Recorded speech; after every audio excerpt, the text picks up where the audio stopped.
PM Modi BJP और NDA को लोकसभा चुनाव में चुनौती देने के लिए बना INDIA अलायंस अब दरकता हुआ नजर आ रहा है।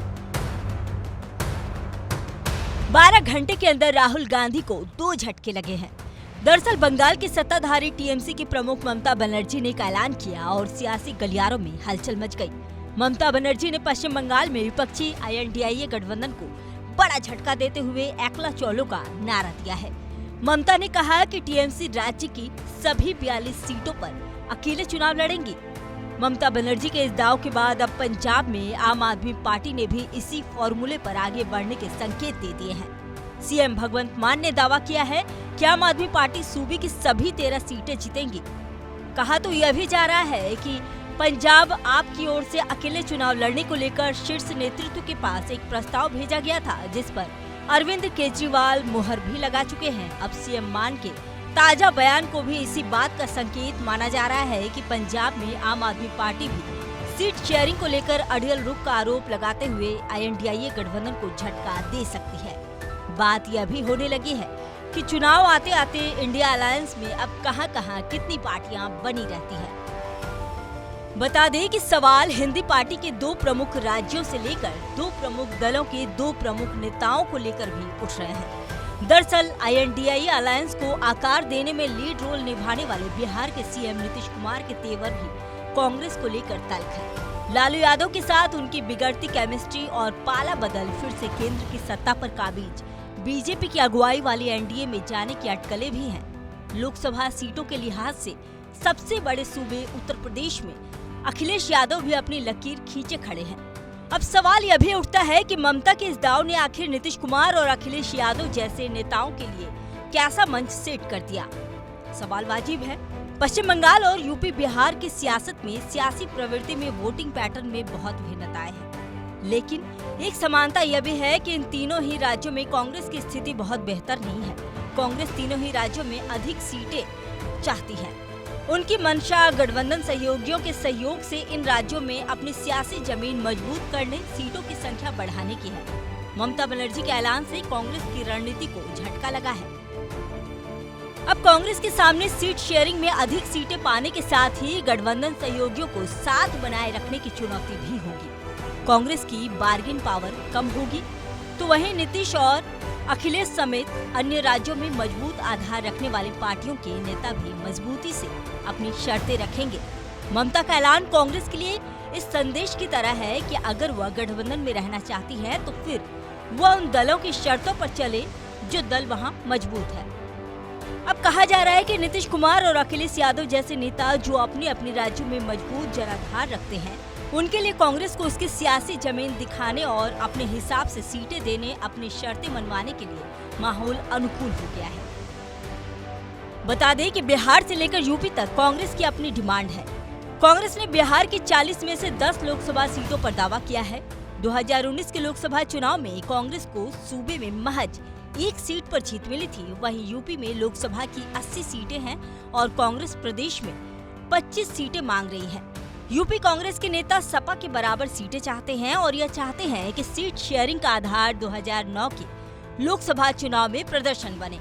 वहीं सपा प्रमुख अखिलेश यादव ने भी सूबे में गठबंधन से लेकर सीट शेयरिंग तक अपनी लकीर खींच रखी है। सपा 2019 के लोकसभा चुनाव और 2022 के विधानसभा चुनाव में प्रदर्शन को आधार बनाकर सीट शेयरिंग चाहती है। अखिलेश पहले ही यह साफ कर चुके हैं कि सपा 65 सीटों पर चुनाव लड़ेगी। पार्टी की रणनीति साफ है। गठबंधन सहयोगियों जयंत चौधरी की पार्टी आरएलडी और कांग्रेस को 15 सीटों पर मैनेज करने की।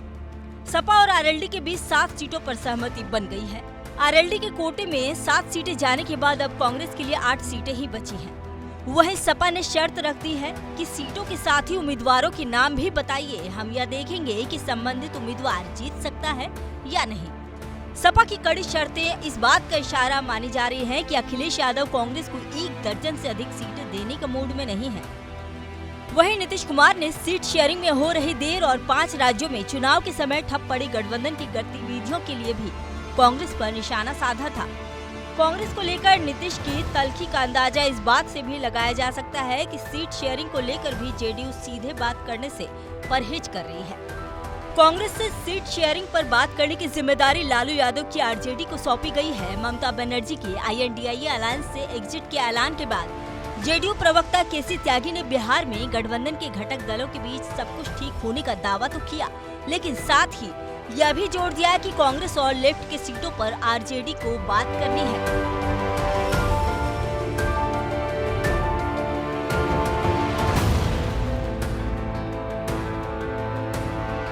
नीतीश कुमार को इंडिया गठबंधन में किसी बड़ी भूमिका की उम्मीद थी। नीतीश ने अलग अलग राज्यों के दौरे किए, अलग अलग दलों के नेताओं से मुलाकात की और कांग्रेस को भी शामिल करते हुए एक नया गठबंधन बनाया। पटना में अलग अलग दलों के नेताओं का जुटान हुआ और INDIA अलायंस बना।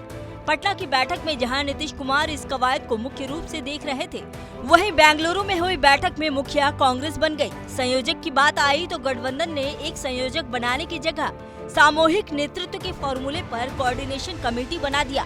PM फेस की बात आई तो ममता बनर्जी ने कांग्रेस अध्यक्ष मल्लिकार्जुन खड़गे का नाम आगे कर दिया। इन सब मामलों को लेकर नीतीश कुमार नाराज है, ऐसा माना जा रहा है। अब बंगाल से लेकर यूपी और पंजाब तक जिस तरह के हालात बन रहे हैं, INDIA अलायंस की तस्वीर क्या रहती है, यह तो देखने वाली बात होगी। लोकसभा चुनाव करीब हैं और INDIA अलायंस के घटक दलों की अरार बढ़ती ही जा रही है। अब की बार 400 पार के नारे के साथ चुनाव मैदान में उतरने को बीजेपी तैयार है। बीजेपी की ओर से PM मोदी खुद मोर्चा संभाल रहे हैं। राम मंदिर की प्राण प्रतिष्ठा के जरिए PM मोदी और बीजेपी ने हिंदू वोट बैंक की अपनी राजनीति मजबूत करने की कोशिश की है। साथ ही कर्पूरी ठाकुर को भारत रत्न का ऐलान और 1 करोड़ गरीबों के लिए सूर्योदय योजना का ऐलान करके यह भी साफ कर दिया है कि फोकस गरीब पर है। कर्पूरी ठाकुर को भारत रत्न देने के ऐलान से पिछड़े और अति पिछड़ा के साथ ही दलित समुदाय के मतदाताओं तक भी यह संदेश पहुंचाने की कोशिश की गई है। दलित और आदिवासियों को फोकस कर सरकार 24,000 करोड़ रुपए के बजट से PM जनजाति आदिवासी न्याय महाअभियान चला रही है। इस अभियान के तहत कमजोर आदिवासी वर्गों के लिए सुरक्षित आवास, स्वच्छ पेयजल और स्वच्छता जैसी बुनियादी सुविधाएं उपलब्ध कराने का लक्ष्य सरकार ने रखा है। सरकार का फोकस शिक्षा, स्वास्थ्य, पोषण, बिजली, सड़क और दूरसंचार कनेक्टिविटी के साथ ही स्थायी आजीविका के अवसरों तक आदिवासियों को बेहतर पहुंच सुनिश्चित करके उनकी सामाजिक और आर्थिक स्थिति में सुधार लाने पर है।